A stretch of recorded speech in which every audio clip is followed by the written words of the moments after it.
തിരുനാമത്തിന് മഹത്വം ഉണ്ടാകട്ടെ. ആദ്യമായി തന്നെ എന്നെ ഉടമ്പടി ജീവിതത്തിലേക്ക് കൂട്ടിക്കൊണ്ടുവന്നതിന് എൻ്റെ ഈശോയ്ക്കും പരിശുദ്ധ അമ്മയ്ക്കും 1000 നന്ദി പറയുന്നു. എൻ്റെ പേര് ഷാനി. ഞാൻ തൃശ്ശൂരിൽ നിന്നാണ് വരുന്നത്. ഞാൻ ആദ്യമായിട്ട് ഇവിടെ വന്ന് ഉടമ്പടി എടുക്കുന്നത് 2022 ഡിസംബർ 10-ാം തീയതിയാണ്. അതിനു മുമ്പ് 2020 ഒരിക്കൽ എനിക്ക് ഇവിടെ വരാൻ പറ്റിയിട്ടുണ്ട്. അന്ന് എനിക്ക് ഉടമ്പടിയെക്കുറിച്ചൊന്നും അറിയില്ലായിരുന്നു. ഞാൻ ഇവിടെ വന്ന് പ്രാർത്ഥിച്ചു പോയി. അന്ന് പ്രാർത്ഥന ബുക്കൊക്കെ വാങ്ങിച്ചുകൊണ്ടാണ് പോയത്. അപ്പോൾ തൊട്ട് പ്രത്യക്ഷീകരണ പ്രാർത്ഥന ചൊല്ലുമായിരുന്നു.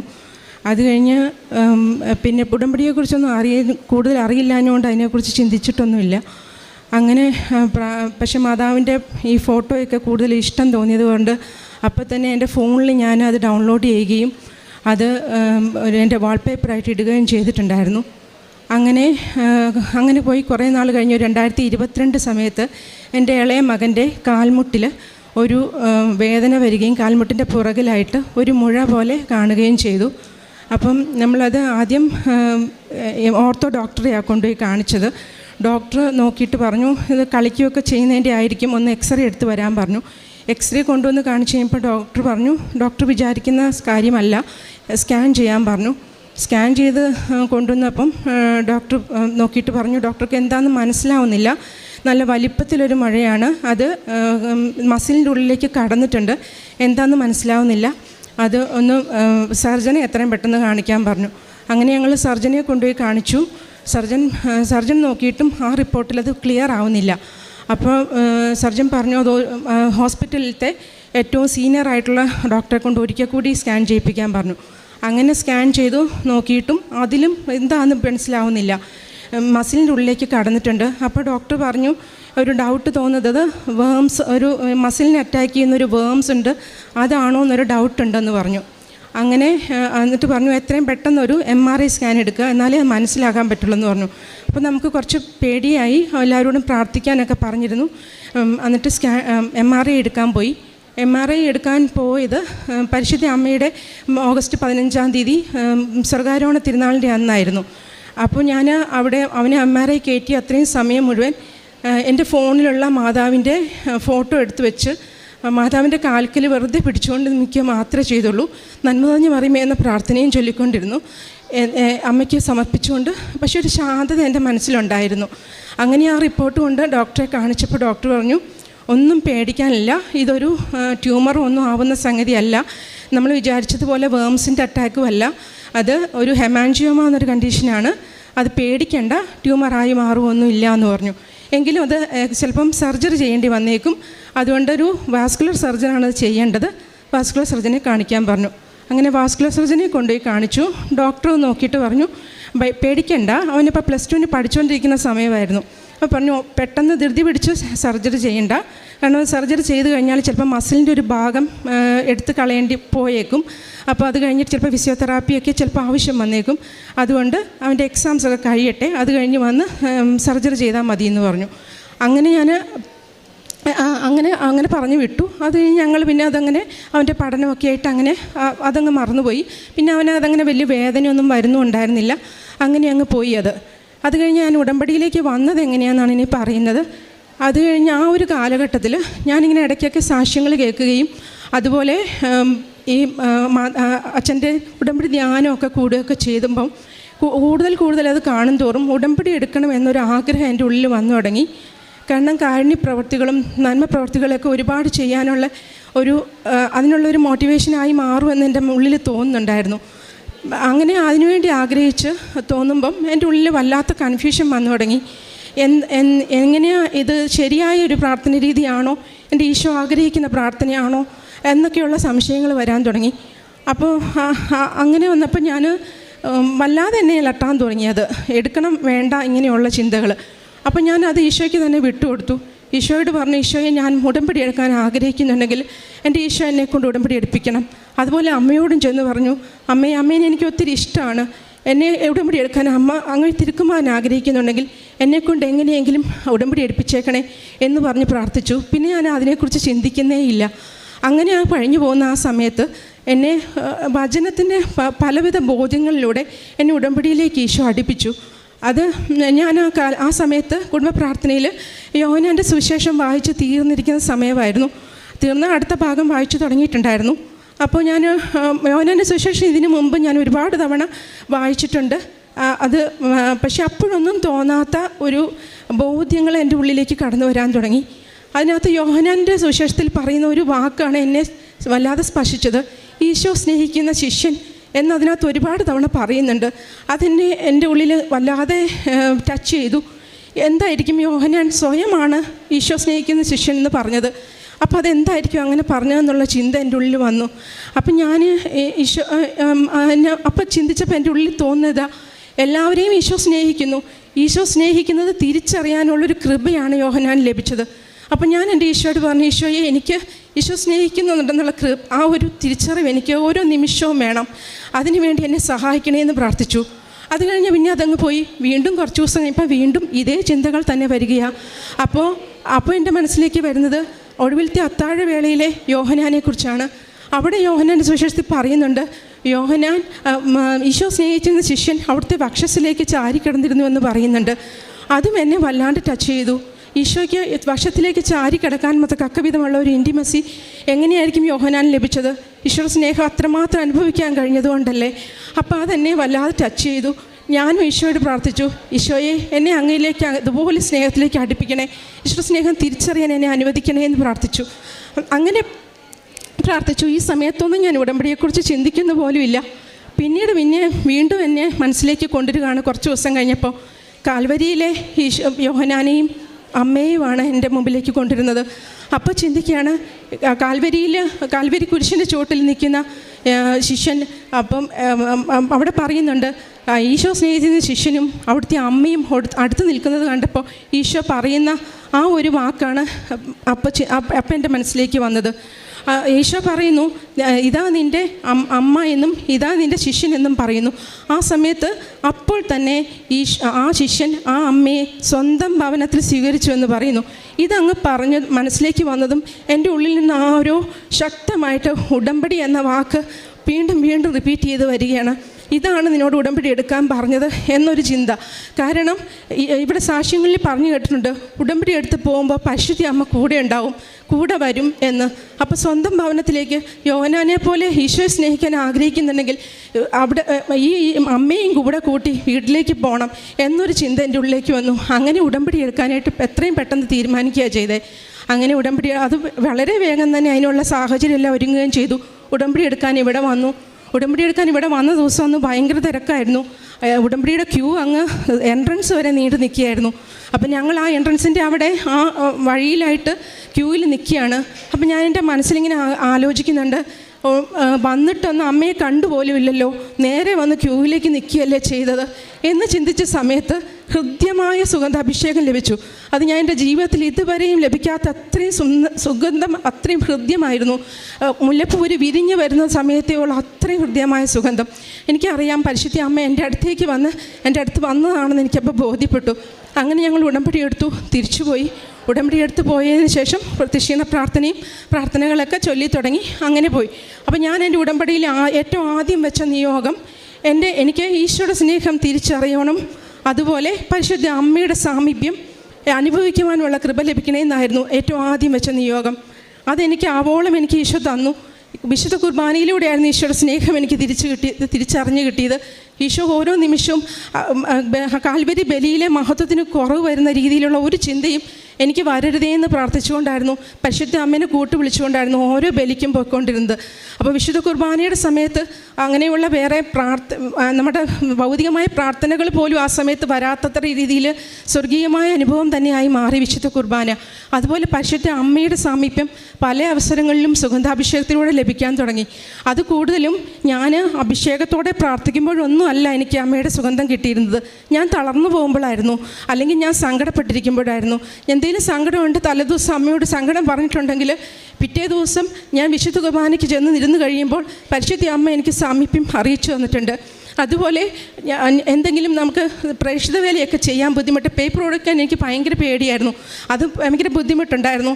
അപ്പോൾ ആ സമയത്ത് ഞാൻ അമ്മയോട് പറഞ്ഞിട്ടുണ്ട്, പലപ്പോഴും വൈകുന്നേരം പ്രാർത്ഥിക്കാതിരിക്കുമ്പോൾ അമ്മയോട് പറഞ്ഞു, അമ്മ പറഞ്ഞിട്ടല്ലേ ഞാൻ ഉടമ്പടി എടുത്തത്, പിന്നെ എന്തിനാ എനിക്കിതൊന്നും ചെയ്യാൻ പറ്റുന്നില്ലല്ലോ, എനിക്ക് ഉടമ്പടി എടുക്കാനുള്ള യോഗ്യതയൊന്നും ഉണ്ടായിരുന്നില്ല, ഞാൻ ഇനി ഇത് പുതുക്കില്ല എന്നൊക്കെ പറഞ്ഞ് പരിഭവം പറഞ്ഞിട്ടുണ്ട്. പിറ്റേ ദിവസം ഞാൻ വിശുദ്ധ കുർബാനയിലെത്തുമ്പോൾ പരിശുദ്ധ അമ്മ എനിക്ക് സപ്പോർട്ടായിട്ട് സുഗന്ധാഭിഷേകത്തിലൂടെ എൻ്റെ കൂടെ നിൽക്കും. അപ്പോൾ എനിക്ക് മനസ്സിലായി അമ്മ ഈ ഉടമ്പടി പുതുക്കി ഇത് തുടർന്ന് പോകാൻ അമ്മ ആഗ്രഹിക്കുന്നുണ്ട്, ഈശോ ആഗ്രഹിക്കുന്നുണ്ടെന്ന്. ഇപ്പം ഞാൻ 4 തവണ പുതുക്കി അത് തുടർന്ന് പോയിക്കൊണ്ടിരിക്കുകയാണ്. 1.5 കൊല്ലമായിട്ട് ഇപ്പോൾ ഉടമ്പടിയിൽ തന്നെയാണ്. അങ്ങനെ പോയിക്കൊണ്ടിരിക്കുന്നു. അതിനിടയ്ക്ക് എൻ്റെ മകൻ്റെ കാര്യം ഞാൻ പറഞ്ഞല്ലോ, അന്ന് ഉടമ്പടി എടുത്ത് അന്ന് തൊട്ട് ഞാൻ എൻ്റെ മോൻ്റെ കാലിൻ്റെ മുട്ടിൽ ഞാൻ ഉടമ്പടി തൈലം തൊട്ട് പ്രാർത്ഥിക്കാറുണ്ടായിരുന്നു. അപ്പം അത് കഴിഞ്ഞ് അവന് വലിയ വേദനയൊന്നുമില്ലാതെ ഇങ്ങനെ പോവുകയായിരുന്നു. അത് കഴിഞ്ഞ് എക്സാം എഴുതുന്ന സമയത്ത് 3 മണിക്കൂർ എക്സാമിന് വേണ്ടി കാല് മടക്കി അനങ്ങാതെ ഇരുന്ന് കഴിഞ്ഞപ്പോൾ അവൻ വന്നിട്ട് പറഞ്ഞു, അമ്മ അനങ്ങാത്ത കാലങ്ങനെ വെച്ചപ്പോൾ കുറേശ്ശെ വേദന വരുന്നുണ്ടെന്ന് പറഞ്ഞു. ഞാൻ പറഞ്ഞു, നീ പേടിക്കണ്ട, ഉടമ്പടി തൈലം തൊട്ട് പ്രാർത്ഥിക്കാമെന്ന് പറഞ്ഞ് ഉടമ്പടി തൈലം കുരിശ് വരച്ചു കൊടുത്തു. അത് കഴിഞ്ഞ് അവന് എക്സാംസൊക്കെ കഴിഞ്ഞു കഴിഞ്ഞപ്പം ഞങ്ങൾ അതിനു മുമ്പ് വിചാരിച്ചിട്ടുണ്ടായിരുന്നു, അതിന് ഒരു സെക്കൻഡ് ഒപ്പീനിയൻ വേറെ ഡോക്ടറെ കൂടി കാണിക്കണമെന്ന് വിചാരിച്ചിട്ടുണ്ടായിരുന്നു. അപ്പോൾ ഞങ്ങൾ വിചാരിച്ചു ഏതായാലും മറ്റൊരു ഡോക്ടറെ കാണിക്കുന്നതിന് മുമ്പ് പരിശുദ്ധ അമ്മയുടെ മുമ്പിൽ അവനെ ഒന്ന് കൊണ്ടുവന്ന് അമ്മേനെ കാണിച്ചതിന് ശേഷം മാത്രം മറ്റു ഡോക്ടറെ കാണിച്ചാൽ മതി. അങ്ങനെ ഞങ്ങളിവിടെ വന്നു. അന്ന് എൻ്റെ ഉടമ്പടി 2ാമത് പുതുക്കുന്ന സമയമായിരുന്നു. അപ്പോൾ ആ പുതുക്കുന്ന അതിൽ ഒരു നിയോഗമായിട്ട് പരിശുദ്ധ അമ്മയ്ക്ക് എഴുതി, അവന് സർജറി ഒഴിവാക്കി കൊടുക്കണേ, കാരണം മസിലിൻ്റെ ഒരു ഭാഗം പോകുമെന്നൊക്കെ കേട്ടപ്പോൾ നമുക്കത് ചിലപ്പോൾ നേരെയാവാൻ കുറച്ച് സമയമെടുക്കും, കളിക്കാനൊക്കെ ഒത്തിരി ഇഷ്ടമുള്ള മകനാണ്. അപ്പോൾ അമ്മയോട് പറഞ്ഞു, അമ്മേ ഈശോ ആഗ്രഹിക്കുന്നുണ്ടെങ്കിൽ സർജറി ഒഴിവാക്കി കൊടുക്കണേ എന്ന് പ്രാർത്ഥിച്ചു. അതിനുശേഷം ഞങ്ങൾ അതിനു മുമ്പ് എനിക്കൊരു കാര്യം പറയാനുള്ളത്, ഞാനിവിടെ ഉടമ്പടി പുതുക്കാനായിട്ട് ഈ മോനെയും കൊണ്ട് വന്നിട്ട് തിരിച്ചു പോയപ്പോൾ അതുവരെ ഇല്ലാത്തത്രയും വേദനയായിരുന്നു അവൻ്റെ കാലിന്. തിരിച്ച് വീട്ടിലെത്തിയിട്ട് അവന് കാല് കുത്താൻ പറ്റാത്തത്രയും വേദനയായിരുന്നു, കാല് നിവർത്താൻ പറ്റുന്നില്ല. ഞാൻ തൊട്ട് നോക്കിയപ്പോൾ പെട്ടെന്ന് എൻ്റെ ഈശോയെ എന്ന് വിളിച്ചു പോയി. കാരണം ഒരു ചെറുനാരങ്ങയോളം വലിപ്പത്തിലൊരു മുഴ എനിക്ക് കയ്യിൽ തടയുന്നുണ്ടായിരുന്നു. പക്ഷേ പെട്ടെന്ന് എൻ്റെ ഉള്ളിൽ ഒരു വലിയ ശക്തി തോന്നി. ഞാൻ അവനോട് പറഞ്ഞു, നീ ഇനി പേടിക്കണ്ടടാ, ഇത്രയും നാളും വേദന ഇല്ലാഞ്ഞതല്ലേ, ഇതിപ്പോൾ ഇത്രയും വലുതായിട്ട് വരണമെങ്കിൽ അത് തീർച്ചയായിട്ടും അമ്മ തൊട്ടതാ, ഇനി നീ പേടിക്കുകയേ വേണ്ട എന്ന് പറഞ്ഞു തൈലം തൊട്ട് പ്രാർത്ഥിച്ചു. അത് കഴിഞ്ഞ് 2-3 ദിവസത്തിനകം തന്നെ അമൃത ഹോസ്പിറ്റലിലത്തെ വാസ്കുലർ സർജനെ ഞങ്ങൾക്ക് അപ്പോയിൻമെൻറ്റ് കിട്ടുകയും ഡോക്ടറെ കൊണ്ട് കാണിക്കുകയും ചെയ്തു. അപ്പോൾ ഡോക്ടറെ അടുത്തേക്ക് പോകുമ്പോൾ ഞാൻ അമ്മയോട് പറഞ്ഞിരുന്നു, അമ്മേ ഇത് അമ്മ തന്നെ സംസാരിക്കണമേ, ആ ഡോക്ടറിലൂടെ ഈശോയുടെ ആഗ്രഹം എന്താണെന്ന് വെച്ചാൽ അത് അമ്മ തന്നെ സംസാരിച്ചേക്കണേ എന്ന് പറയുന്നുണ്ടായിരുന്നു. എപ്പോഴും പ്രാർത്ഥിച്ചുകൊണ്ടിരിക്കുന്നുണ്ടായിരുന്നു. അവിടെ ചെന്നു ഡോക്ടർ അത് കണ്ടു. ഡോക്ടർ അവൻ്റെ റിപ്പോർട്ടൊക്കെ നോക്കി, അവൻ്റെ കാലൊക്കെ പരിശോധിച്ചൊക്കെ നോക്കിയപ്പോൾ ആ സമയത്ത് അവന് വേദനയുമുണ്ട്, അവിടെ മുഴയുമുണ്ട്. പക്ഷേ ഡോക്ടർ വളരെ കൂളായിട്ട് പറയുകയാണ്, സർജറി ചെയ്യണ്ട, ഉടനെ അവന് സർജറി ചെയ്യണ്ട, ഇത് അവന് വല്ലാതെ ബുദ്ധിമുട്ടിക്കുന്നുണ്ടെങ്കിൽ മാത്രം നമുക്ക് അപ്പോൾ ആലോചിച്ചാൽ മതിയെന്ന്. എനിക്ക് നല്ല ഉറപ്പുണ്ട്, പരിശുദ്ധ അമ്മ തന്നെ അവിടെ പറഞ്ഞതാണത്. അത് കഴിഞ്ഞിട്ട് പിന്നീട് അവന് ആ വേദന 2-3 ദിവസത്തിനുള്ളിൽ തന്നെ അതങ്ങ് മാറിപ്പോയി. പിന്നീട് ഞങ്ങൾ അവൻ്റെ അഡ്മിഷൻ കാര്യങ്ങളൊക്കെ അന്വേഷിക്കാനായിട്ട് കോയമ്പത്തൂർ വരെ യാത്ര ചെയ്യുകയും ഒരു ദിവസം മുഴുവൻ കാറിലിരുന്ന് യാത്ര ചെയ്തിട്ടും അവനൊരു വേദനയും വന്നില്ല. പിന്നീട് അതൊരു ബുദ്ധിമുട്ടുണ്ടാവുകയും ചെയ്തില്ല. പിന്നീട് കുറേ നാൾ കഴിഞ്ഞിട്ട് അവൻ ഇടയ്ക്ക് ഒരു ദിവസം കളിച്ച് കഴിഞ്ഞപ്പോൾ ഒരു ഇച്ചിരി വേദന പറഞ്ഞിരുന്നു. അപ്പോൾ ഞാൻ അവനോട് പറഞ്ഞു, നീ പ്രാർത്ഥന ഇപ്പോൾ ചൊല്ലുന്നുണ്ടോ, പ്രദക്ഷിണ പ്രാർത്ഥന ചൊല്ലണം എന്നൊക്കെ പറഞ്ഞ് അവനെ നീ അമ്മ ഓർമ്മിപ്പിക്കുന്നതാണ്, നീ ഒന്ന് പ്രാർത്ഥിക്കണം കേട്ടോ എന്നൊക്കെ പറഞ്ഞു കൊടുത്തു. എന്നിട്ട് അവനോട് ഞാൻ അപ്പം തന്നെ പ്രദക്ഷിണ പ്രാർത്ഥന ചൊല്ലി അവൻ്റെ കാലിന് ഞാൻ ഉടമ്പടി തൈലം തൊട്ട് വിശ്വാസ പ്രമാണം ചൊല്ലി പ്രാർത്ഥിച്ചു കൊടുത്തു. അപ്പോൾ അത് കഴിഞ്ഞപ്പോൾ അവൻ പറഞ്ഞ സാധാരണ ഒരു 2-3 ദിവസമെങ്കിലും ആ വേദന വന്നാൽ നീണ്ടു നിൽക്കും. ഇതൊരു 2 മണിക്കൂറിനുള്ളിൽ തന്നെ ആ വേദന മാറി. പിന്നീട് അങ്ങോട്ട് ഇതുവരെ അവന് ഒരു വേദനയുമില്ല. അവൻ എല്ലാവിധ ആക്ടിവിറ്റീസും, ഫുട്ബോൾ കളിക്കുകയും അതുപോലെ ജിമ്മിൽ പോവുകയും എല്ലാത്തരം ആക്ടിവിറ്റീസും അവനിപ്പോൾ ചെയ്യുന്നു. ഒരു വേദനയുമില്ല, അത് അവനെ ശല്യപ്പെടുത്തുന്നില്ല. അതെൻ്റെ ആദ്യത്തെ സാക്ഷ്യം. പിന്നീട് അതുപോലെ അവൻ്റെ +2 പരീക്ഷയ്ക്കൊക്കെ അവന് കുറച്ച് മാർക്ക് കുറവായിരുന്നു. പക്ഷേ എങ്കിലും പരിശുദ്ധ അമ്മയുടെ ഇടപെടലുകൾ വ്യക്തമാക്കിക്കൊണ്ട് നല്ല കോളേജിൽ തന്നെ അഡ്മിഷൻ ലഭിക്കുവാനും അവിടുന്ന് ഈശോ അനുഗ്രഹിച്ചു. അതുപോലെ എൻ്റെ മൂത്ത മകൻ്റെ ബിടെക് ഞാനിവിടെ ആദ്യം ഉടമ്പടി എടുക്കാൻ വരുന്ന സമയത്ത് അവൻ്റെ ബിടെക് 3rd ഇയർ പഠിക്കുന്ന സമയമായിരുന്നു. അപ്പോൾ ആ സമയത്ത് അവന് ഒരു 2 കമ്പനികളിൽ അവന് ക്യാമ്പസ് പ്ലേസ്മെൻറ്റ് കിട്ടിയിട്ടുണ്ടായിരുന്നു. തരക്കേടില്ലാത്ത കമ്പനി തന്നെയായിരുന്നു. അത് കഴിഞ്ഞൊരു 3ാമത്തെ കമ്പനിയിൽ ഒരു 3 പേരുടെ ഇതിലെത്തി നിൽക്കുകയായിരുന്നു. 3 പേരുടെ ഒരു ഇൻ്റർവ്യൂവും കൂടെ ഉണ്ട് എന്ന് പറഞ്ഞിട്ടിരിക്കുന്ന സമയത്തായിരുന്നു ഞാനിവിടെ വന്നത്. അപ്പം അതൊന്നും കൂടെ നല്ല സാലറിയും ഒക്കെ ഉള്ളതായിരുന്നു. പക്ഷെ ഞാൻ അവനോട് പറഞ്ഞു, ഈശോ ആഗ്രഹിക്കുന്നത് മാത്രം സെലക്ട് ചെയ്യാനേ നീ പ്രാർത്ഥിക്കാവുള്ളൂ എന്ന് പറഞ്ഞിട്ടുണ്ടായിരുന്നു. ഞാൻ ഇവിടെ വന്ന് അവന് വേണ്ടി നിയോഗം വെച്ചപ്പോൾ ഞാൻ പരിശുദ്ധാത്മാവിനാൽ അവൻ നിറയുവാനും ഏറ്റവും യോജിച്ചത്, അതായത് അവൻ്റെ ജീവിതത്തിനും അവൻ്റെ സ്വഭാവത്തിനും ഒക്കെ യോജിച്ച ഒരു ജോലി തന്നെ സെലക്ട് ചെയ്യാനായിട്ട് കൃപ ലഭിക്കണേ എന്ന് ഇവിടെ നിയോഗം എഴുതിയിട്ടു. എന്നിട്ട് തിരിച്ചു പോയി അവൻ ആ 3 പേരുടെ ഇതിൽ നിന്ന് ആ ഇൻ്റർവ്യൂവിൽ അവിടെ ഒരാളെ അവർ സെലക്ട് ചെയ്തുള്ളൂ. ഇവൻ റിജക്റ്റ് ആയിപ്പോയി. അപ്പോൾ ഞാൻ അവനോട് പറഞ്ഞു, ഇത് ഈശോയുടെ ആഗ്രഹം അല്ലായിരിക്കും, നീ അതുകൊണ്ട് വിഷമിക്കേണ്ട എന്ന് പറഞ്ഞു. അത് കഴിഞ്ഞ് പിന്നീട് പരിശുദ്ധ അമ്മയുടെ ഇടപെടൽ വ്യക്തമായി മനസ്സിലായത് കുറേ കാലം കഴിഞ്ഞായിരുന്നു. ഒരു 10 മാസത്തോളം കഴിഞ്ഞ് അവൻ്റെ കോഴ്സൊക്കെ തീരാറായിരിക്കുന്ന സമയത്ത്, എക്സാമൊക്കെ കഴിഞ്ഞു ആയിരിക്കുന്ന സമയത്ത് ഈ റിജക്റ്റായ കമ്പനിയിൽ നിന്നും വീണ്ടും ഇവനെ വിളിക്കുകയാണ്. ജോസഫ്, ഞങ്ങളൊരു ഇൻ്റർവ്യൂ വയ്ക്കുന്നുണ്ട്, ജോസഫ് ഒന്നുകൂടെ അറ്റൻഡ് ചെയ്യണമെന്ന് പറഞ്ഞു. അപ്പോൾ അത് വേറൊരു റോളായിരുന്നു. അതിന് മുമ്പ് കിട്ടിയ അതല്ല, വേറൊരു റോളിലേക്കുള്ള ഇൻ്റർവ്യൂ ആയിരുന്നു. അപ്പോൾ ഇവൻ എന്നോട് പറഞ്ഞു, അമ്മ അത് കിട്ടാനൊന്നും പോണില്ല, ഞാൻ ബിടെക്കിന് പഠിക്കാത്ത ഭാഗമാണ്, അതെനിക്കൊന്നും അറിയില്ല. ഞാൻ പറഞ്ഞു, സാരില്ല, നീ നിനക്ക് പറ്റുന്ന പോലെ പ്രിപ്പയർ ചെയ്യുക, എന്നിട്ട് ഈശോയെ വിളിച്ച് പോവുക എന്ന് പറഞ്ഞു. അങ്ങനെ പക്ഷേ അവൻ അപ്പോൾ ഒന്നും കൈരിയാക്കിയില്ല. ആ ക്ലാസ്സൊക്കെ കഴിഞ്ഞ് അതിൻ്റെ ഇതിലങ്ങ് നടന്നു അവൻ. അത് കഴിഞ്ഞ് അവർ കോളേജിലെ കുട്ടികളെല്ലാം കൂടെ ഒരു ടൂറിന് പോകുന്നതിൻ്റെ ദിവസങ്ങളിലായിരുന്നു ഇവന് ഈ ഇൻ്റർവ്യൂ ഡേറ്റ് കിട്ടിയത്. അതുകൊണ്ട് തന്നെ അവന് ഒട്ടും പ്രിപ്പയർ ചെയ്യാൻ പറ്റിയില്ല. അങ്ങനെ അവൻ വഴിയിൽ അതിൻ്റെ ഓൺലൈൻ ആയിട്ടുള്ള ഇൻ്റർവ്യൂ ആയിരുന്നു. അപ്പോൾ അത് അവന് വഴിയിൽ ഇറങ്ങിയിട്ട് വേറൊരു ഫ്രണ്ടിൻ്റെ വീട്ടിൽ കോഴിക്കോട് വെച്ചിട്ടായിരുന്നു ഇൻ്റർവ്യൂ അറ്റൻഡ് ചെയ്തത്. ഇൻ്റർവ്യൂ കഴിഞ്ഞ് അവൻ എന്നെ വിളിച്ചിട്ട് പറഞ്ഞു, അമ്മ ഇത് കിട്ടാൻ പോകില്ല, ഞാൻ ഒന്നും പറഞ്ഞിട്ടില്ല, അത് കോമൺ ആയിട്ട് ചോദിച്ചതൊക്കെ ഞാൻ പറഞ്ഞു, ഇതൊന്നും ഞാൻ പറഞ്ഞിട്ടില്ലെന്ന് പറഞ്ഞു. ഞാൻ പറഞ്ഞു, സാരില്ല എന്ന് പറഞ്ഞു. പക്ഷേ അരമണിക്കൂർ കഴിഞ്ഞപ്പോൾ അവൻ വിളിച്ചിട്ട് പറയുകയാണ്, അവർ വിളിച്ചു വീണ്ടും. അവർ പറയുകയാണ്, ഇൻ്റർവ്യൂ ഒട്ടും സാറ്റിസ്ഫൈഡ് ആയിരുന്നില്ല, പക്ഷേ ഞങ്ങൾ 2 ദിവസം കഴിഞ്ഞ് ഒരു ഇൻ്റർവ്യൂവും കൂടെ വെക്കുകയാണ് ജോസഫ് എന്ന് പറഞ്ഞു. എനിക്ക് ഇപ്പോഴും അറിയില്ല അതെന്തിനാ രണ്ടാമതൊരു ചാൻസും കൂടെ അവന് കൊടുത്തതെന്ന്. അവസാനം ആ 2 ദിവസത്തെ അവൻ കുറച്ച് പ്രിപ്പയറൊക്കെ ചെയ്തു. അവനും തോന്നിയത് എന്തോ ദൈവത്തിൻ്റെ ഇടപെടൽ അവനും അപ്പം തോന്നി തുടങ്ങിയിരുന്നു. അങ്ങനെ അവൻ ചെന്ന് ആ ഇൻ്റർവ്യൂ അറ്റൻഡ് ചെയ്തു. അവൻ ആ ജോലിയിൽ പ്രവേശിക്കുകയും ചെയ്തു. അത് അന്ന് ശരിക്കും ആദ്യം ക്യാമ്പസ് പ്ലേസ്മെൻറ്റ് നടന്ന സമയത്ത് കിട്ടിയിരുന്നതിനെക്കാട്ടിലും നല്ലൊരു റോളിലേക്കാണ് അവൻ രണ്ടാമത് കിട്ടിയത്. പരിശുദ്ധ അമ്മയുടെ ഇടപെടൽ വ്യക്തമായിട്ടും ബോധ്യപ്പെടുന്നതായിരുന്നു. ഞാനതിവിടെ സാക്ഷ്യപ്പെടുത്തുകയും ചെയ്യുന്നു. അതുപോലെ അവൻ്റെ ബിടെക്കിൻ്റെ പ്രോജക്റ്റിൻ്റെ സമയത്ത് പ്രോജക്റ്റ് ചെയ്ത് അവൻ കമ്പ്യൂട്ടർ സയൻസ് ആയിരുന്നെങ്കിലും അവനൊരു ഇലക്ട്രോണിക്സും കൂടെ ബന്ധപ്പെട്ട ഒരു പ്രോജക്റ്റായിരുന്നു സെലക്ട് ചെയ്തിരുന്നത്. 4 പേരുണ്ടായിരുന്നു ഒരു ടീമിൽ. പക്ഷേ അപ്പോൾ ഇലക്ട്രോണിക്സും കൂടെ ഉള്ളതായതുകൊണ്ട് അവർ പുറമേ നിന്നൊരു ഹെൽപ്പ് എടുത്തിരുന്നു. അപ്പോൾ അവരത് നന്നായി ചെയ്യുന്നുണ്ടെന്നുള്ള ചിന്തയിൽ ഈ കുട്ടികളത് ശ്രദ്ധിക്കുന്നുണ്ടായിരുന്നില്ല. അവസാന സമയം എത്തിയപ്പം ആകെ ഒരു 2-3 ആഴ്ച മാത്രം ബാക്കിയുണ്ട്. ആ സമയം വന്നപ്പോൾ നോക്കിയപ്പം ഇതാകെ പ്രശ്നമായി കിടക്കുകയാണ്, ഒന്നും ശരിയല്ല, അവർ വിചാരിച്ച പോലെ ഒന്നും ഈ പ്രോജക്റ്റ് നീങ്ങിയിട്ടില്ല. അപ്പോൾ അവൻ എന്നെ വിളിച്ചു പറഞ്ഞു, അമ്മ ഇതൊന്നും ശരിയാവും തോന്നണില്ല, സമയത്തത് സബ്മിറ്റ് ചെയ്യാൻ പോലും പറ്റും തോന്നണില്ല, ഞങ്ങളെ കൊണ്ടിത് ചെയ്യാനും പറ്റും തോന്നണില്ല, ഞങ്ങൾക്കിത് അറിയില്ല എന്നൊക്കെ പറഞ്ഞു. ഞാൻ പറഞ്ഞു, സാരമില്ല, പ്രാർത്ഥിക്കാം എന്ന് പറഞ്ഞു. ഞാൻ അപ്പം തൊട്ട് മാതാവിൻ്റെ മുമ്പിൽ ഇത് വെച്ചിരുന്നു. അമ്മയെ മെറിറ്റൊന്നും ഇല്ല, ഈ കുഞ്ഞുങ്ങളെ സഹായിക്കണേ. ആ 4 മക്കളെയും സമർപ്പിച്ച് പ്രാർത്ഥിച്ചു. പരിശുദ്ധാത്മാവിനാൽ നിറയണേ എന്ന് പ്രാർത്ഥിച്ചു. അത് സഹായിക്കണേ, വിവേകവും ഇത് ചെയ്യാനുള്ള വിജ്ഞാനവും വിവേകവും കൊടുക്കണേ എന്നും പ്രാർത്ഥിച്ചുകൊണ്ടിരുന്നു. അങ്ങനെ അതിന് ഒരു ആഴ്ച കഴിഞ്ഞിട്ടൊക്കെ ഒരു 2-3 ദിവസം കഴിഞ്ഞ് വിളിച്ചപ്പോൾ അവൻ പറഞ്ഞു, അമ്മ ശരിയാവും തോന്നണില്ല, ആകെ പോക്കായി എന്ന് പറഞ്ഞു. ഞാൻ പറഞ്ഞു, സാരില്ല. അത് കഴിഞ്ഞ് കുറച്ച് ദിവസം കഴിഞ്ഞപ്പോൾ ഞാൻ അവനോട് പറഞ്ഞു, മോനെ നിനക്ക് നല്ല വിശ്വാസം ഉണ്ടെങ്കിൽ മാത്രം ഞാൻ light A candle prayer request ഇട്ട് പ്രാർത്ഥിക്കാം, പക്ഷേ നിനക്ക് വിശ്വാസം ഇല്ലെങ്കിൽ ഞാൻ ചെയ്യില്ലെന്ന് പറഞ്ഞു. അമ്മ എനിക്ക് വിശ്വാസമുണ്ട്, അമ്മ പ്രാർത്ഥിക്കണം എന്ന് പറഞ്ഞു. അങ്ങനെ തന്നെ light A candle prayer request ഇട്ടു. ആ പ്രോജക്റ്റ് നല്ല രീതിയിലാവാനായിട്ട് പ്രാർത്ഥന എഴുതിയിട്ടു. അത് കഴിഞ്ഞ് അവൻ പിന്നീട് അങ്ങോട്ട് അത് വളരെ പെട്ടെന്നാണ് അതെല്ലാം ക്ലിയർ ആയത്, അതെല്ലാം ഭംഗിയാവുകയും ചെയ്തു. ഏറ്റവും ഒടുവിൽ പരിശുദ്ധ അമ്മയുടെ ഇടപെടൽ വ്യക്തമാക്കി തന്നത് ഏറ്റവും അവസാനം എൻ്റെ റിസൾട്ട് വന്നപ്പോഴായിരുന്നു. റിസൾട്ട് വന്നപ്പം അവരുടെ ക്ലാസ്സിലെ ഏറ്റവും ബെസ്റ്റായിട്ടുള്ള പ്രോജക്റ്റും ഏറ്റവും മാർക്ക് കൂടുതൽ കിട്ടിയ പ്രോജക്റ്റും ഇവരുടെ ടീമിൻ്റേതായിരുന്നു. പരിശുദ്ധ അമ്മയ്ക്ക് 1000 നന്ദി. ഈശോയുടെ ഇടപെടൽ അവനും അത് വ്യക്തമായി മനസ്സിലാക്കി.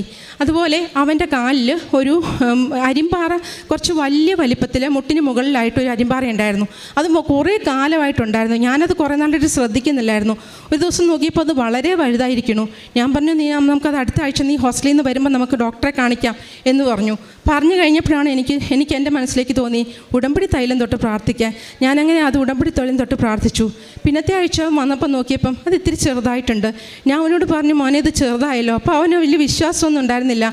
ഞാൻ ഉടമ്പടി തൈലം തൊട്ടപ്പോഴും അവന് വലിയ വിശ്വാസമൊന്നും ഉണ്ടായിരുന്നില്ല. അപ്പോൾ അവൻ പറഞ്ഞു, അമ്മ അത് ഇടയ്ക്ക് ചെറുതാവുകയൊക്കെ ചെയ്യും, പക്ഷേ പിന്നെയും വലുതാവും എന്ന് പറഞ്ഞു. ഞാൻ ഒന്നും പറയാൻ പോയില്ല, വീണ്ടും ഉടമ്പടി തൈലം തൊട്ട് പ്രാർത്ഥിച്ചു. അങ്ങനെ 2-3 പ്രാവശ്യം തേച്ചു. 3-ാമത്തെ ആഴ്ച വന്നപ്പോൾ ഇത് വളരെ കുഞ്ഞതായി ഒരു ചെറുതായി മാറിയിരിക്കുന്നു. അപ്പോൾ അവന് കൂടുതൽ വിശ്വാസമായി. അവൻ പറഞ്ഞു, അമ്മ എൻ്റെ കയ്യിലും ഉണ്ടായി അരിമ്പാറ വിരളയിൽ എന്ന് പറഞ്ഞു. ഞാൻ അതിലും തൊട്ട് ഉടമ്പടി തൈലം തൊട്ട് പ്രാർത്ഥിച്ചു കൊടുത്തു. അപ്പോൾ അവന് അത് കഴിഞ്ഞ് പിന്നെ അവൻ്റെ പ്രോജക്റ്റിൻ്റെ തിരക്കിലൊക്കെ പെട്ടുപോയി അവൻ. പിന്നീട് ഞാൻ കുറച്ച് ദിവസം കഴിഞ്ഞിട്ട് അവനോട് ചോദിച്ചു, മോനെ നിൻ്റെ അരിമ്പാറ എന്തായി എന്ന് പറഞ്ഞ് നോക്കിയപ്പോൾ അത് കയ്യിലത്തത് ഒരു പാട് പോലും ഇല്ലാതെ കാണാനില്ല. കാലിലൊരു കുഞ്ഞു പാട് മാത്രം ബാക്കിയുള്ളൂ. അവനും അത് അവൻ്റെ വിശ്വാസത്തെ വർദ്ധിപ്പിക്കാൻ അത് ഇടയാക്കി. എൻ്റെ സുഗന്ധാഭിഷേകം ലഭിക്കുന്ന പ്രതിസന്ധി ഘട്ടങ്ങളിൽ പരിശുദ്ധ അമ്മയുടെ സുഗന്ധാഭിഷേകം ലഭിക്കുന്ന ഒരു സാഹചര്യമാണ് ഞാൻ പറഞ്ഞിരുന്നത്. എൻ്റെ ചേച്ചിയുടെ മകൻ ഒരു ഭിന്നശേഷിയുള്ള കുഞ്ഞാണ്. അവന് 26 വയസ്സ് പ്രായമായി. അവന് വിശുദ്ധ കുർബാന കൊടുക്കുവാൻ ഞാനും എൻ്റെ ചേച്ചി ഒത്തിരി ആഗ്രഹിച്ചിട്ടുണ്ട്. അവനൊരു 10-12 വയസ്സായപ്പോൾ തൊട്ട് ഞങ്ങൾ ഒരുപാട് അതിനു വേണ്ടി പ്രാർത്ഥിക്കുകയും ചെയ്തു. പക്ഷേ ഓരോരോ തടസ്സങ്ങൾ കാരണം അത് കൊടുക്കാൻ പറ്റിയിരുന്നില്ല. ഞങ്ങൾക്കത് വലിയ സങ്കടമായിരുന്നു. ഈശോയെ സ്വീകരിക്കാൻ ഏറ്റവും യോഗ്യതയുള്ള കുഞ്ഞുങ്ങളാണ് അവർ. പക്ഷേ അവർക്ക് കൊടുക്കാൻ പറ്റുന്നില്ലല്ലോ എന്നുള്ള സങ്കടം ഉണ്ടായിരുന്നു. പക്ഷേ അത് ഈശോയ്ക്ക് വിട്ടുകൊടുത്തു. ഞങ്ങളെക്കൊണ്ട് സാധിക്കുന്നില്ല എന്ന് മനസ്സിലായപ്പോൾ ഞങ്ങളത് ഈശോയ്ക്ക് വിട്ടുകൊടുത്തിരിക്കുകയായിരുന്നു. അങ്ങനെ ഈ അടുത്ത് അവന് കുറച്ച് മാസങ്ങൾക്ക് മുമ്പ് അതിനുള്ള ഒരു സാഹചര്യം എത്തു. അങ്ങനെയുള്ള 5 കുഞ്ഞുങ്ങൾക്ക് ഒരുമിച്ച് വിശുദ്ധ കുർബാന കൊടുക്കുന്ന ഒരു സാഹചര്യം ഉണ്ടായി. അങ്ങനെ പക്ഷേ ഞങ്ങൾക്ക് നല്ല പേടിയുണ്ടായിരുന്നു. ഇവൻ പരിചയമില്ലാത്തവരൊന്നും കൊടുത്താവും വാ തുറക്കില്ല, കഴിക്കില്ല. ഇനി എന്തെങ്കിലും വായിലെടുത്താതെ അവൻ തുപ്പുന്ന സ്വഭാവമുണ്ട്. അങ്ങനെ പല പ്രശ്നങ്ങളുണ്ട്. പക്ഷേ ഇത് എനിക്കറിയാം, പരിശുദ്ധ അമ്മയോട് പ്രത്യേകം പ്രാർത്ഥിച്ചു തുടങ്ങി. അമ്മ അവനെ മടിയിൽ വെച്ച് ഈശോയെ സ്വീകരിക്കാൻ അവനെ സഹായിക്കണേ എന്ന് പറഞ്ഞുകൊണ്ടിരുന്നു. അങ്ങനെ ഞാൻ അവൻ്റെ നെറ്റിയിൽ അന്ന് രാവിലെ ഉടമ്പടി തൈലം തൊട്ട് പ്രാർത്ഥിക്കുകയും ചെയ്തിരുന്നു. എന്നിട്ട് കുർബാനയ്ക്ക് കയറി കുർബാനയ്ക്ക് പകുതി എത്തിയപ്പോൾ പെട്ടെന്ന് കറണ്ട് പോയി. ചൂടെടുത്തപ്പോൾ ഇവൻ ആകെ ഇറിറ്റേറ്റഡായി, ഇവനാകെ അസ്വസ്ഥനായി, ബുദ്ധിമുട്ട് കാണിച്ചു. അങ്ങനെ അവനെ പള്ളിയിൽ നിന്ന് പുറത്തേക്ക് ഇറക്കി കൊണ്ടുപോയി. അങ്ങനെ പുറത്ത് ചേട്ടൻ അവനെ കൊണ്ട് വീൽ ചെയറിലാണ് അവന്. അപ്പോൾ വീൽ ചെയറിൽ അവനെ പുറത്തേക്ക് കൊണ്ടുപോവുകയും ചെയ്തു. ഞാൻ പരിശുദ്ധ അമ്മയോട് പറഞ്ഞു, അമ്മ ഒന്ന് ഏറ്റെടുക്കണേ, കുഞ്ഞിനെ മടിയിലിരുത്തണേ, അവനെ മടിയിലിരുത്തി അവന് ഈശോയ്ക്ക് സ്വീകരിക്കാൻ സഹായിക്കണേ എന്ന് പറഞ്ഞു. ആ സമയത്ത് സുഗന്ധാഭിഷേകം എനിക്ക് പരിശുദ്ധ അമ്മ മുല്ലപ്പൂവിൻ്റെ സുഗന്ധം എനിക്ക് നൽകി. അപ്പോൾ എനിക്ക് മനസ്സിലായി അമ്മ ഇവിടെയുണ്ട്, അമ്മ അവനെ കയ്യിൽ എടുത്തു പിടിച്ചോളും, അവനെ മടിയിലെടുത്തോളും എന്നറിയായിരുന്നു. അങ്ങനെ 2 തവണ ആ കുർബാനയ്ക്ക് കുറേ നേരം കഴിഞ്ഞിട്ടും അവനെ കാണുന്നില്ല. അത് ആലോചിക്കുമ്പോൾ ആ സമയത്ത് തന്നെ വീണ്ടും സുഗന്ധാഭിഷേകം ലഭിച്ചു. അപ്പം എനിക്ക് മനസ്സിലായി ഒരു കുഴപ്പമില്ലാണ്ട് അവൻ സ്വീകരിച്ചോളും. അപ്പം അത് കഴിഞ്ഞ് പിന്നീടാണ് അറിഞ്ഞത് അവൻ പുറത്ത് ഭയങ്കര ബഹളമായിരുന്നു, ആകെ ഇറിറ്റേറ്റഡായിട്ട് ദേഷ്യം വന്നിരിക്കുകയായിരുന്നു. പക്ഷേ വിശുദ്ധ കുർബാനയ്ക്ക് കൊടുക്കുന്ന സമയമായപ്പോൾ അവൻ വളരെ ശാന്തനാവുകയും വരികയും ആ വിശുദ്ധ കുർബാന ആ തിരുവോസ്തി മുഴുവനായിട്ടും ഉൾക്കൊണ്ടു ഒട്ടും കളയാതെ വിശുദ്ധ കുർബാന സ്വീകരിക്കാൻ അവനെ അനുഗ്രഹിക്കുകയും ചെയ്തു. പരിശുദ്ധ അമ്മ മടിയിലിരുത്തി തന്നെയാണ് അവന് കുർബാന കൊടുത്തതെന്ന് എനിക്ക് നല്ല ഉറപ്പുണ്ട്. ഞാനതിവിടെ സാക്ഷ്യപ്പെടുത്തുന്നു. പിന്നെ എൻ്റെ ഒരു ഫ്രണ്ടിൻ്റെ മകൻ, ഞാൻ ആദ്യമായിട്ട് ഉടമ്പടി എടുത്ത സമയത്ത് എൻ്റെ ഒരു ഫ്രണ്ടിൻ്റെ മകന് കുറച്ച് ഡിപ്രഷനായിട്ട് അവൻ +2 പഠിക്കുകയായിരുന്നു. +2 ക്ലാസ്സുകളിലൊന്നും പോകാൻ പറ്റാതെയും അതുപോലെ മോഡൽ എക്സാം പോലും അവൻ എഴുതാൻ പറ്റാത്ത അവസ്ഥയിലായിരുന്നു. അപ്പോൾ അത് കേട്ടപ്പോൾ ഞാനത് നിയോഗമായിട്ട് ഇവിടെ വെച്ചിരുന്നു. അവന് പരീക്ഷ എഴുതാൻ പറ്റണമെന്നും അത് വിജയിക്കണമെന്നും ഞാൻ പ്രത്യേകമായിട്ട് ഇവിടെ എഴുതിയിട്ടിരുന്നു. അതുപോലെ തന്നെ മോഡൽ എക്സാം പോലും എഴുതാൻ പറ്റാഞ്ഞ കുഞ്ഞ് പരീക്ഷ എഴുതുകയും വിജയിക്കുകയും ചെയ്തു. എനിക്ക് 3 കൊല്ലമായിട്ട് കിഡ്നി സ്റ്റോണിൻ്റെ ഭയങ്കരമായ പെയിനായിരുന്നു. അത് എൻ്റെ ജോലികളെ പോലും തടസ്സപ്പെടുത്തുന്ന രീതിയിൽ എനിക്ക് ഭയങ്കര ബുദ്ധിമുട്ടായിരുന്നു. അപ്പോൾ ഞാൻ ഇതുവരെ അത് ഉടമ്പടിയിൽ വെച്ചിരുന്നുണ്ടായിരുന്നില്ല. കാരണം പലരുടെയും കാര്യങ്ങളും എല്ലാ നിയോഗങ്ങളും ഒക്കെ വെച്ച് വരുമ്പം ഇത് വെക്കാൻ പറ്റാറില്ല. പക്ഷേ ഞാൻ ആദ്യമായിട്ട് ഉടമ്പടി എടുത്ത് അപ്പോൾ തൊട്ട് തന്നെ ഈ ഉടമ്പടി തൈലം എൻ്റെ വയറിൻ്റെ സൈഡിലായിട്ട് പുരട്ടി എന്നും പ്രാർത്ഥിക്കാറുണ്ടായിരുന്നു. എന്നിട്ട് ഞാൻ ഇടയ്ക്ക് അമ്മയോട് ചോദിക്കും, അമ്മ ബാക്കിയെല്ലാം ചെയ്തു തരുന്നുണ്ടല്ലോ, എന്താ എൻ്റെ കാര്യത്തിൽ ഒരു ശ്രദ്ധയില്ലാത്തതെന്നൊക്കെ ഇടയ്ക്ക് അമ്മയോട് ചോദിക്കും. വേദന ഒട്ടും കുറയുന്നുണ്ടായിരുന്നില്ല. അങ്ങനെ ഇരിക്കെ ഞാൻ അവസാനം 3ാമത് ഉടമ്പടി പുതുക്കുന്ന സമയത്ത് ഞാൻ അമ്മയോട് പറഞ്ഞു, അമ്മ ഞാൻ ഉടമ്പടിയിൽ വെക്കാത്തതുകൊണ്ടായിരിക്കും, ഞാൻ ഇത്തവണ എന്തായാലും ഇത് ഉടമ്പടിയിൽ വെക്കും. കാരണം പിന്നെ അതുപോലെ ഒരു അലർജി പ്രശ്നവും ഉണ്ടായിരുന്നു, കാലിൽ ചൊറിഞ്ഞ് തടിച്ച് ബുദ്ധിമുട്ടുണ്ടായിരുന്നു. അപ്പോൾ ഈ 2 കാര്യവും ഞാനിനി ഉടമ്പടിയിൽ വെക്കും എന്ന് ഞാൻ പറഞ്ഞിട്ടുണ്ടായിരുന്നു. അപ്പോൾ പക്ഷേ ഇവിടെ ആ ഉടമ്പടി എടുക്കാൻ വരുന്നതിൻ്റെ തൊട്ട് തലയാഴ്ച തന്നെ പലരുടെയും പല ബുദ്ധിമുട്ടുകളും ആ സമയത്ത് എനിക്ക് അറിയാനിടയായപ്പോൾ ഞാൻ ആ നിയോഗമൊക്കെ വെച്ചു. ഇതെനിക്ക് വെക്കാൻ പറ്റിയില്ല. ഞാനിവിടെ വന്ന് മുട്ടുകുത്തി നിന്നു. ഇവിടെ ഉടമ്പടി എടുത്തതിന് ശേഷം ഇവിടെ വന്ന് മുട്ടുകുത്തി അമ്മയുടെ മുഖത്ത് നോക്കിക്കൊണ്ട് പറഞ്ഞു, അമ്മ ഞാൻ ഇത്തവണയും യോഗത്തിൽ വെച്ചിട്ടില്ല, ഇനി അമ്മ എന്താണെന്ന് വെച്ചാൽ ചെയ്തോ എന്ന് പറഞ്ഞു. പക്ഷേ എനിക്ക് അന്ന് തൊട്ട് ഇന്ന് വരെ, കഴിഞ്ഞ ഡിസംബറിലാണ് അന്ന് ഞാൻ പോയത്, അന്ന് തൊട്ട് ഇന്ന് വരെ ആ കിഡ്നി സ്റ്റോണിൻ്റെ പെയിൻ എങ്ങോട്ട് പോയി എന്നറിയില്ല, അത് മുഴുവനായിട്ട് മാറിക്കിട്ടി. അത് എനിക്ക് പൂർണ്ണമായിട്ട് മാറിയത് മനസ്സിലായി. ഈ വേനൽക്കാലം വരുമ്പോൾ സാധാരണ നമുക്ക് സഹിക്കാൻ പറ്റാത്ത പെയിൻ വരുന്നതാ. ഒരു വേദനയുമില്ല. എനിക്ക് എല്ലാ കാര്യവും ചെയ്യാനായിട്ടും എല്ലാ ജോലികളും ചെയ്യുവാനായിട്ടും പരിശുദ്ധ അമ്മ എന്നെ സഹായിച്ചു. പിന്നെ ഒരു ഇതുള്ളത്, ഉടമ്പടി ഉപ്പ് ഉപയോഗിച്ചതിൻ്റെ ഇതായിട്ട് പരിശുദ്ധ അമ്മ പ്രപഞ്ച പ്രകൃതിയുടെ മേൽ അധികാരമുള്ള അമ്മയാണെന്ന് എന്നെ ബോധ്യപ്പെടുത്തി തന്നൊരു സംഭവമാണ്. വീടിൻ്റെ മുറ്റത്ത് സ്ഥിരമായിട്ടൊരു പാമ്പിനെ കാണാറുണ്ടായിരുന്നു. അങ്ങനെ അടുത്തടുത്ത് വീടുകളുള്ള സ്ഥലമാണ്. പക്ഷേ ഒരു പാമ്പ് മിക്ക ദിവസവും അങ്ങനെ അടുപ്പിച്ച് കണ്ടു തുടങ്ങിയപ്പോൾ എൻ്റെ മനസ്സിൽ എന്തോ തോന്നി, ഇങ്ങനെ എല്ലാ ദിവസവും എന്താ ഇതിനെ കാണുന്നേ, എല്ലാ ദിവസവും ഇതിനെ കണ്ടപ്പോൾ ഞാൻ അവസാനം എനിക്ക് തോന്നി ഉപ്പല്ലേ എൻ്റെ കയ്യിലിരിക്കുന്നത്. ഞാൻ ആ ഉടമ്പടി ഉപ്പെടുത്ത് വിശ്വാസപ്രമാണം ചൊല്ലിക്കൊണ്ട് വീടിന് ചുറ്റിനും ഇട്ട് പ്രാർത്ഥിച്ചു. പിറ്റേ ദിവസവും ഈ സെയിം പാമ്പിനെ കണ്ടു. ഞാൻ അപ്പോൾ വിചാരിച്ചു അങ്ങനെ ഞാൻ വിട്ടുകൊടുക്കില്ല. ഞാൻ വീണ്ടും ഒപ്പെടുത്തു. അന്നും വീണ്ടും വിശ്വാസപ്രമാണം ചൊല്ലി വീണ്ടും ഇട്ടു. അന്ന് മുതൽ ഇന്ന് വരെ ആ പാമ്പിനെ പിന്നെ കാണാതെ എനിക്ക് ആ ബുദ്ധിമുട്ടിൽ നിന്ന് ഒഴിവായി കിട്ടി. ആത്മീയ കാര്യങ്ങളിലുള്ള ഉയർച്ച എന്ന് പറയുമ്പം ഞാൻ ചെറുപ്പം തൊട്ട് പ്രാർത്ഥിക്കുന്ന വ്യക്തി ആയിരുന്നെങ്കിൽ പോലും കൂടുതൽ ക്ലാരിറ്റി കിട്ടി. പല പ്രാർത്ഥനകളുടെയും ക്ലാരിറ്റി ഇപ്പോഴാണ് മനസ്സിലാവുന്നത്. അതുപോലെ വിശുദ്ധ കുർബാനയാണ് ഏറ്റവും പ്രധാനമായിട്ടും സ്വർഗീയമായ അനുഭവമായിട്ട് മാറി വിശുദ്ധ കുർബാന സ്വീകരിച്ചു കഴിയുമ്പോഴുള്ള ഒരു ചിന്തകളൊക്കെ ഒത്തിരി മാറ്റം വരുത്തി. കുർബാന സ്വീകരിച്ച് കഴിയുമ്പോൾ ഞാൻ സാധാരണ പണ്ട് എൻ്റെ ഈശോയെ അങ്ങേ സ്നേഹിക്കുന്നു, ഈശോ എൻ്റെ ഹൃദയത്തിലിരിക്കുന്നു, ഇങ്ങനെയൊക്കെയായിരുന്നു ചിന്തിച്ചുകൊണ്ടിരുന്നത്. അതിനേക്കാൾ ഉപരിയായിട്ട് ഈശോ എൻ്റെ ശിരസ് മുതൽ പാദം വരെ ഓരോ സെല്ലിലും വരുന്നുണ്ടെന്നുള്ളത് എനിക്കൊരു ബോധ്യം കിട്ടുകയാണ്. അപ്പം ഞാൻ എൻ്റെ ഈശോയോട് പറയും, ഈശോൻ്റെ കണ്ണും കാത് ഓരോ അവയവങ്ങളിലും ഈശോ വന്ന് നിറയുകയാണ്. അപ്പം ഞാൻ മറ്റൊരു ക്രിസ്തുവായി തീരണമെന്നൊക്കെ വചനത്തിൽ പറയുന്നത് ഇത് തന്നെയല്ലേ. അപ്പോൾ ഞാൻ അന്ന് തൊട്ട് പ്രാർത്ഥിച്ചു തുടങ്ങി, ഈശോയെ എന്നെ അങ്ങയുടെ ഒരു റിഫ്ലക്ഷനായി മാറ്റണേ എന്ന് പ്രാർത്ഥിക്കാൻ തുടങ്ങി. കുർബാന സ്വീകരിച്ചു കഴിഞ്ഞപ്പോൾ അങ്ങനെ പ്രാർത്ഥിച്ച് കുറച്ച് ദിവസം കഴിഞ്ഞപ്പോൾ തൊട്ട് എൻ്റെ മനസ്സിലേക്കൊരു പ്രാർത്ഥന, കുർബാന കഴിഞ്ഞ് ഈശോയുടെ മുഖത്തേക്ക് നോക്കി നിൽക്കുമ്പോൾ ഈശോ ഒരു പ്രാർത്ഥന തരികയാണ്. അത് യഥാർത്ഥത്തിൽ ഒരു 15 വയസ്സ് വരെയുള്ള സമയത്ത് സ്കൂളിൽ മരിയൻ സൊഡാലിറ്റി പ്രാർത്ഥനയിലുണ്ടായിരുന്നൊരു പ്രാർത്ഥനയായിരുന്നു. ഈശോ അതിനകത്തൊരു പ്രാർത്ഥനയുണ്ട്, ഈ ലോകത്ത് നന്മ ചെയ്യാനായിട്ട് നിൻ്റേതല്ലാതെ എനിക്ക് കൈകളില്ല, നിൻ്റേതല്ലാതെ എനിക്ക് കാലുകളില്ല, നിൻ്റേതല്ലാതെ എനിക്ക് കണ്ണുകളില്ല എന്നൊരു പ്രാർത്ഥനയുണ്ട്. അത് അത്രയും കൊല്ലം മറന്നു കിടന്നിരുന്ന ആ പ്രാർത്ഥന എൻ്റെ ഉള്ളിലേക്ക് പൊങ്ങി വരികയാണ്. അപ്പം ഞാൻ ഈശോയോട് പറഞ്ഞു, ഈശോ ഈ അങ്ങയുടെ കണ്ണും കാതും ഒക്കെ ആയിട്ട് മാറാനായിട്ട് എന്നെ സഹായിക്കണേ എന്ന് പ്രാർത്ഥിച്ചു. ഒരിക്കലും അതിന് സാധിക്കുന്നൊന്നുമില്ല, ഒരുപാട് കുറവുകളും എല്ലാം ഉണ്ട്. എങ്കിലും ഞാൻ അങ്ങനെയാണ് ഇപ്പോൾ വിശുദ്ധ കുർബാന സ്വീകരിച്ച് കഴിയുമ്പോൾ ആ പ്രാർത്ഥനയിലേക്ക് വന്നു. അതുപോലെ ജപമാല പ്രാർത്ഥനയിലാണേലും ജപമാല ചൊല്ലാനൊക്കെ പണ്ടൊക്കെ മടിയായിരുന്നു, കുറവായിരുന്നു. ഇപ്പോഴും ഒരുപാട് ജപമാലയൊന്നും ചൊല്ലാറൊന്നുമില്ല. എങ്കിലും ജപമാല ചൊല്ലുമ്പോൾ അതിൻ്റെ രഹസ്യങ്ങളെ കൂടുതൽ ധ്യാനിക്കാനുള്ള കൃപ കിട്ടി. പ്രത്യേകിച്ച് ചില രഹസ്യങ്ങളൊക്കെ പ്രാർത്ഥിക്കുമ്പോൾ ദൈവസ്നേഹം ഓർത്ത് കണ്ണ് നിറയും. ചില രഹസ്യങ്ങൾ പ്രാർത്ഥിക്കുമ്പോൾ എളിമപ്പെടാനുള്ള ആഹ്വാനമായി മാറും. പ്രത്യേകിച്ച് എനിക്ക് വ്യക്തമായി എൻ്റെ ചിന്തയിലേക്ക് വന്ന ഒരു ഇതാണ്, ജോർദാൻ നദിയിൽ ജ്ഞാനസ്നാനം സ്വീകരിക്കുന്ന ഈശോയുടെ ആ രഹസ്യം ധ്യാനിക്കുമ്പോൾ എനിക്ക് പെട്ടെന്ന് ഈശോയുടെ എളിമ, സാധാരണ നമ്മൾ എപ്പോഴും ഈശോയുടെ എളിമയെക്കുറിച്ച് ചിന്തിക്കുമ്പോൾ ശിഷ്യന്മാരുടെ കാല് കഴുകുന്നതിനെക്കുറിച്ച് മാത്രമേ ചിന്ത വന്നിരുന്നുള്ളൂ. ഈ രഹസ്യം ഒരു ദിവസം ധ്യാനിച്ചപ്പോൾ എൻ്റെ മനസ്സിലേക്ക് തോന്നുകയാണ്, എല്ലാ ജ്ഞാനത്തിൻ്റെയും ഉറവിടമായ കർത്താവാണ്. അവിടുന്നാണ് ഒരു മനുഷ്യനായ യോഹന്നാൻ്റെ മുമ്പിൽ തലകുനിച്ച് നിന്നുകൊണ്ട് പറയുകയാണ്, ജ്ഞാനസ്നാനം സ്വീകരിക്കാൻ വരുന്നു. ഇതെങ്ങനെ സാധിക്കുന്നു, ഇത് എത്ര എളിമയാണെന്ന് മനസ്സിലാക്കാൻ തുടങ്ങി. അപ്പം നമുക്ക് എത്രമാത്രം എളിമപ്പെടാനുണ്ട്. നമ്മൾ തന്നെ ഉടമ്പടിയിലൊക്കെ കൂടുതൽ പ്രാർത്ഥനയിലും അരൂപിയിലൊക്കെ വരുമ്പം അറിയാതെ നമ്മുടെ ഉള്ളിൽ വരുന്ന ഒരു അഹങ്കാര ചിന്തകളൊക്കെ മാറ്റിക്കിട്ടാനായിട്ട് ഈ ഒരു പ്രാർത്ഥനകൾ സഹായിക്കുന്നുണ്ട്. എളിമപ്പെടാനായിട്ട് കൂടുതലുള്ള ആഹ്വാനം ലഭിക്കുന്നുണ്ട്. അതുപോലെ തന്നെ വീട്ടിലുള്ളവരുടെയും ആത്മീയതയിൽ കൂടുതൽ വ്യത്യാസങ്ങൾ വന്നു തുടങ്ങി. എൻ്റെ ഹസ്ബൻഡിനാണെങ്കിൽ കൊറോണയുടെ കാലം കഴിഞ്ഞപ്പോൾ തൊട്ട് വിശുദ്ധ കുർബാനയ്ക്ക് പോകൽ വളരെ കുറവായിരുന്നു. ഞായറാഴ്ച പോലും വിശുദ്ധ കുർബാനയ്ക്ക് പോകാനായിട്ട് മടിയായിരുന്നു. പക്ഷേ ഒരുപാട് നന്മകളുള്ള മനുഷ്യനാണ്. പക്ഷേ കുർബാന അങ്ങനത്തെ ഉപവാസ ജീവിതം വളരെ പുറകോട്ട് പോകുന്നു. അപ്പോൾ ഞാൻ അദ്ദേഹത്തിന് വേണ്ടി എന്തെങ്കിലും പ്രാർത്ഥിക്കും. വേറെ എന്ത് കാര്യം പ്രാർത്ഥിക്കുമ്പോഴും എൻ്റെ ഉള്ളിൽ നിന്നൊരു തോന്നൽ വരികയാണ്, നീ ഇതൊന്നും അല്ല പ്രാർത്ഥിക്കേണ്ടത്, കൂദാശ ജീവിതത്തിന് വേണ്ടി മാത്രം പ്രാർത്ഥിക്കുക, ബാക്കിയുള്ളതെല്ലാം കൂട്ടിച്ചേർക്കപ്പെടും. ഞാനപ്പോൾ അതിന് വേണ്ടി പ്രാർത്ഥിക്കാൻ തുടങ്ങി. ഞാൻ അത് മാത്രമേ പിന്നെ പറഞ്ഞിട്ടുള്ളൂ, കൂദാശ ജീവിതത്തിന് വേണ്ടി. അങ്ങനെ ഒരു ദിവസം പ്രാർത്ഥിക്കുമ്പോൾ എനിക്കൊരു ഡേറ്റ് മനസ്സിൽ തെളിയുകയാണ്. ആ ഡേറ്റ് എനിക്കൊരു പ്രത്യേകതയുള്ള ഡേറ്റ് ഒന്നുമില്ല. അപ്പോൾ ഞാനത് എന്താണോ എന്ന് ഓർത്തു. പക്ഷേ അത് കഴിഞ്ഞ് ആ ഡേറ്റിൽ ഞാൻ വിശുദ്ധ കുർബാനയ്ക്കായിട്ട് നിൽക്കുമ്പോൾ, കുർബാന സ്വീകരിക്കാനായിട്ട് കണ്ണടച്ച് അതിനുവേണ്ടി ഒരുങ്ങിക്കൊണ്ടിരിക്കുമ്പോൾ എൻ്റെ ഉള്ളിൽ നിന്നൊരു തോന്നൽ വരികയാണ്, നീ അദ്ദേഹത്തെ കൂടി വിശുദ്ധ കുർബാന സ്വീകരിക്കാൻ കൂട്ടിക്കൊണ്ടുപോവുക.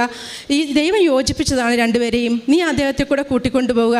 ഞാൻ അന്ന് തൊട്ട് ഈ ഒരു സെക്കൻഡ് കണ്ണടച്ച് ആളെ കൂടി കൂടെ കൂട്ടുകയാണ് കേട്ടോ ഈശോയെ എന്ന് പറഞ്ഞുകൊണ്ടാണ് വിശുദ്ധ കുർബാന സ്വീകരിക്കാൻ പോകുന്നത്.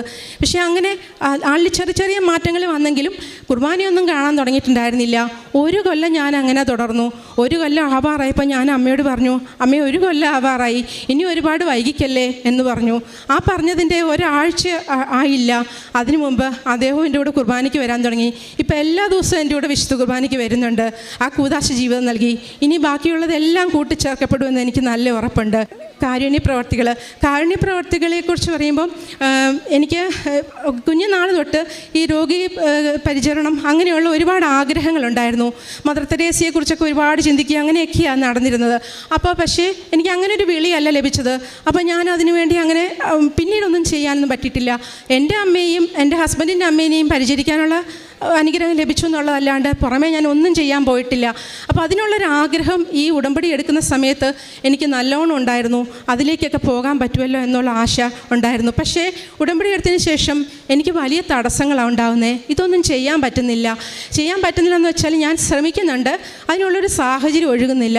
പക്ഷേ സാമ്പത്തികമായിട്ടുള്ള സഹായങ്ങൾ ചെയ്യാൻ പറ്റുന്നുണ്ട്. അത് കാരണം എൻ്റെ ഹസ്ബൻഡിൻ്റെ അമ്മ പണ്ട് തൊട്ട് തന്നെ വീട്ടിൽ ഒരുപാട് പേരെ സഹായിക്കുന്നത് ഞാൻ കണ്ടു തന്നെയാണ് വന്നേക്കുന്നത്. അതുകൊണ്ട് അങ്ങനെ ഒത്തിരി പേര് വരാറുണ്ട്, അവരെ സഹായിക്കാറുണ്ട്. അപ്പോൾ അപ്പോൾ ഞാൻ വിചാരിച്ചു, എന്നാൽ എനിക്ക് ഇതൊക്കെ ആയിരിക്കും പറഞ്ഞിരിക്കുന്നത്, പുറത്തിറങ്ങി ചെയ്യാനുള്ളത് എനിക്ക് ദൈവം വെച്ചിട്ടില്ലായിരിക്കും എന്ന് വിചാരിച്ചു.